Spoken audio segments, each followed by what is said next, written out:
Senator Marcoleta. Thank you, Mr. Chair.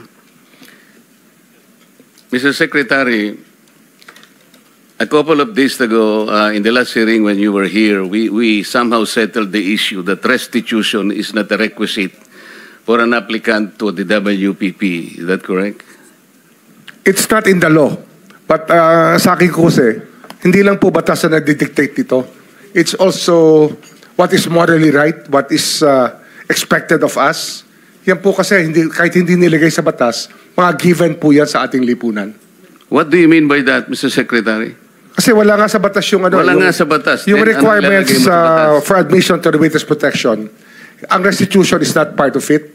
Yes, it is not. Oh, pero hindi mo nangangahulugan na hindi namin pwede i-layout yan depending on the case. Mr. Secretary, I am still in the stage where a particular applicant wishes to apply under that program. And there is a process. In the process, restitution is not one of the requisites. Is that correct? Opo, pero if it's in terms of this case being a financial crime, sir, this is a crime against the financial status of the Filipino people, of the Philippine Republic. I think that it's just right. Mr. Secretary, are you amending the provision of the law? No, sir. No, sir. But that is how we run the witness protection program. As a lawyer, Mr. Secretary, may I ask you, in a criminal prosecution, the civil liability is impliedly instituted. Is that correct? Of course. Kaya nga eh. Hindi naman nangangahulugan kung sakasakali na natapos na yung criminal prosecution. Kapag ka nakita na mayroong criminal liability yung tao, because it is impliedly implied, doon lang magkakaroon ng restitution. It will come after. Paano mo sasabihin na magre-restitute ang isang tao? Meron na bang findings kung magkano i-restitute on how it can be restituted? Nag-a-apply pa lang eh. Huwag po ninyong babaguhin ang requisite ng batas, Mr. Secretary. I thought nung dumating ka dito, nagkaintindihan na tayo eh. Kaya nabablar ang proceedings natin eh. Kaya nga kinote ni, siguro, ang chairman kanina gusto kong ituloy ito. Sinabi niya, nagpa-interview siya, na goodwill and sincerity should be done para i-test. Pwede ba yung ganito? I respect your opinion, sir. But it is not my opinion, it is in the law, Mr. Secretary. Yes, sir. Yes, sir. But I am operating... The arbiter sir, is the law. Sir? May I speak, sir? Yes, you are. I'm operating from the vantage point of the reason behind the law, sir. What is the reason behind the law? So that we can get justice, and justice can only be attained if there is restitution. So that is the principle behind all of these things that we are talking about now. Mr. Secretary, restitution will come after.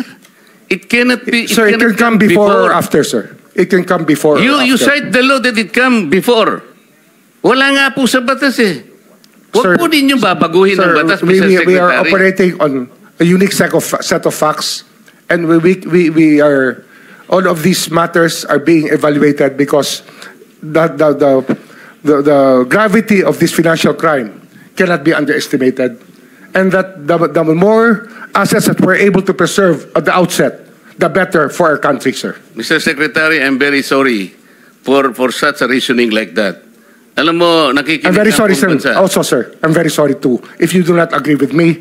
But I respect your opinion, sir, and we will carry out our job as we deem fit, as we see. Mr. Chair, I said I am not expressing an opinion here. I am articulating the provision of law. You do not change the provision of law, Mr. Secretary. You may be disbarred from doing this. Then, it's your opinion, sir. It's your option, sir.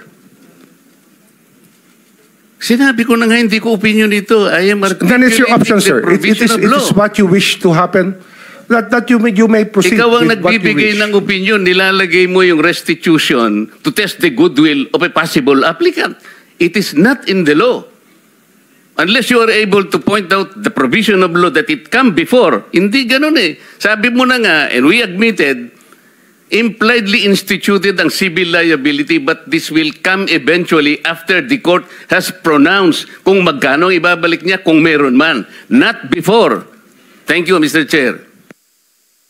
Are you done, Senator Marcoleta? Thank you.